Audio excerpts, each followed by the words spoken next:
गुरु प्यारी साध संगत जी, राधा स्वामी जी, सभी को प्यार भरा सत्संग प्रणाम। आज एक ऐसी कहानी सुनाते हैं जो हमें सिखाएगी कि अरदास कैसे करनी है और सदगुरु कैसे हमारी मदद करते हैं। सदगुरु महाराज जी के पास एक दिन एक व्यक्ति आया। वो व्यक्ति बेहद अमीर था।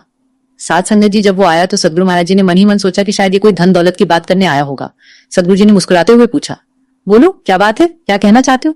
साध संगत जी जरा ध्यान से सुनिए, हमें इससे पता चलेगा कि सदगुरु सहायक कब और कैसे होते हैं। लेकिन याद रखिए, इसके लिए हमारी सोच सबसे पहले नेक होनी चाहिए। सोच में किसी का बुरा नहीं होना चाहिए।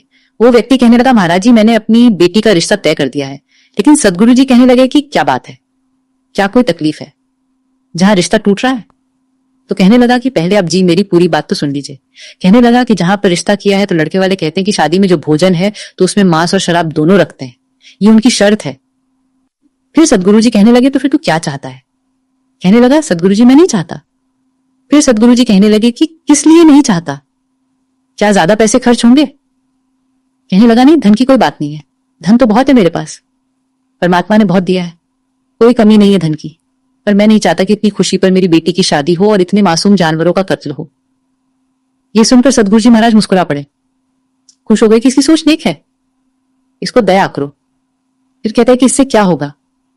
सदगुरु जी कहने लगे कि सदगुरु जी को याद करके कहना कि ये सच्चे बादशाह, मैंने 2 बार बात की है, वो मेरी नहीं सुन रहे हैं। अब आप जी मेरे साथ चलो, आप साथ में चलो, आप उनके हृदय में बैठो कि वो बात मान जाए। मेरी सदगुरु जी कहने लगे कि तू बाद में पहुंचेगा, पर वो तेरी बात पहले मान लेंगे, तेरा काम सदगुरु जी पहले कर देंगे। तू करके तो देख, साध संगत जी सच्ची घटना है।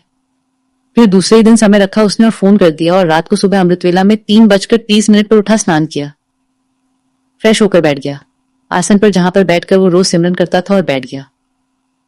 सदगुरु जी को याद किया, सिमरन की अरदास की कि ये सच्चे बादशाह अब तुम ही हो, जो करोगे आप जी करोगे, मैंने आप जी का आसरा ले लिया है, आप जो भी करेंगे अच्छा ही करेंगे, मुझे पूरा विश्वास है आप जी पर। आप जी पर पूरा भरोसा है कि आप गलत कर ही नहीं सकते हैं। आप जो करेंगे तो वो मेरे लिए अच्छा ही होगा।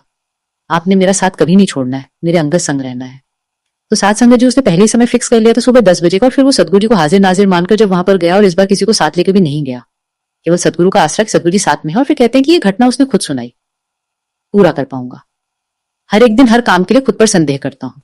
कई बार मेरे आसपास लोग मुझे प्रोत्साहित करने का प्रयास भी करते हैं कि मैं योग्य हूँ और मैं कुछ भी कर सकता हूँ, मगर मुझे उनकी बातों पर भी संदेह होता है। किसी भी बड़े और कठिन कार्य को करने से पहले मैं खुद को समझाने का बहुत प्रयास करता हूँ कि मैं उस कार्य को कर सकता हूँ, और फिर जैसे ही उस कार्य को करने का समय नजदीक आता है तो संदेह और डर मेरे ऊपर हावी हो जाता है, और फिर मैं उस कार्य को खराब कर देता हूँ और लोगों के बीच हंसी का पात्र बनता हूँ। इसलिए हे गुरुवर, आप मुझे स्वयं पर विश्वास करने की शक्ति दें, इसके विषय में कुछ बताएं और इस आत्म संदेह की भावना को खत्म करने के लिए मेरा मार्गदर्शन कीजिए।